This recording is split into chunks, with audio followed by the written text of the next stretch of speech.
This is the part one of the story titled Lazy Husband. This is Mr. Matthew. Mr. Matthew might be lazy, but not when it comes to taking care of himself. Mr. Matthew was newly employed as a lecturer in a university. Immediately he gained his employment, the authority in charge of universities in Nigeria went on strike, ASUU strike. The strike has lasted for 6 months and Mr. Matthew has refused to do any other work, waiting for them to call off the strike. This is Blessing, Mr. Matthew's wife. Since Mr. Matthew has refused to work, waiting for the ASUU strike to be over, Blessing, his wife, has been the one going out every day to work to bring food to the house. It got to a point that Blessing was no more comfortable with the husband staying at home all day from month to month because the ASUU has gone on strike and she has been the one going out to get food for the house. Blessing stood there looking at him, wondering the kind of a man that would sit at home all day shaving his beard. After some moment of looking at him, she left.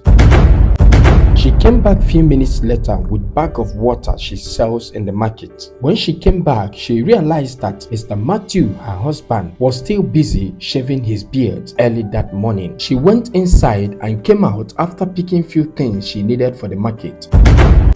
She came out and stood there looking at Mr. Matthew, her husband. She remembered that Mr. Matthew taking care of himself like a woman did not start today. She recalled when she was still newly married to Mr. Matthew. She was even the one helping Mr. Matthew to shave his beard when they were newly married. She saw all these things coming, but she took it as nothing, never knew that in future it will encroach into the affairs of the family. After remembering that, she left without saying a word to Mr. Matthew. The next day in the morning, we saw Mr. Matthew washing his feet in preparation to take his bath, and the next thing we saw, the wife came out with her own bucket of water to take her own bath and prepare for the market. She went to the clothesline to adjust her clothes on the clothesline, after which she came out to carry her own bucket to go and take her bath. But Mr. Matthew stopped her and asked her if she was blind not to see him washing his feet, preparing to go and take his own bath. He told her not to enter the bathroom, else he will come and drag her outside the bedroom and take his own bath. Blessing stood there for a while looking at him, not saying a word. The next thing, she dropped her own bucket of water on the ground and went back inside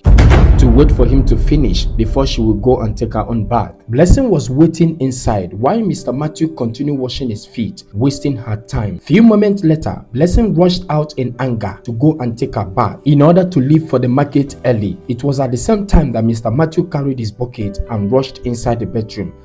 Blessing stood there looking at him, not knowing what to do. Blessing still went inside and decided to go and wait a little longer for him to finish up.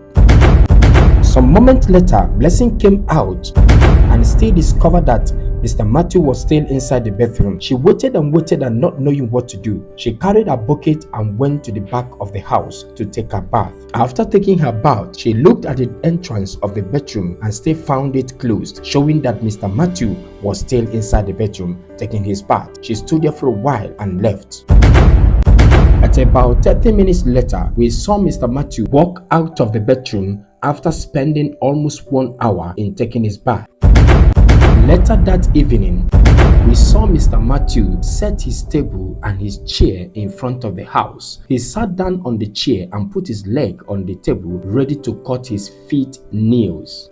He was busy doing that when the wife passed by from the backyard into the room. Few moments later, the wife came out of the room and found everything about Mr. Matthew unbearable, and she started complaining. She asked Mr. Matthew to tell her how comfortable it was for him to sit at home from morning till night, cleaning himself up like someone who fell into a sockaway pit. From shaving his beard every day to cutting off his knees, from cutting off his knees to taking his bath like 4 to 5 times every day. Mr. Matthew found that insultive and the argument busted out. Mr. Matthew told her not to think that he's a lazy man and reminded her that he came out of school with first class and was hired immediately as a lecturer. It was when he wanted to start his lecturing job that ASUU went on strike, which made it to look like he's an applicant and a jobless man. Blessing told him that it would be better for him to go out there and get something else to do while waiting for the ASUU to call off the strike. She told him that it has started being difficult for her to carry the whole family from the little business she was doing, and that it's better for him to stand up there to go and look for what to do, like other men out there. She told Blessing, his wife, that he knew his worth as a first-class holder, that it will be an insult for him to go out there and join ordinary men and start fighting for menial jobs like people of low class. This has come to be a very big challenge for Blessing in that family. Married to a man who cannot stand up like other men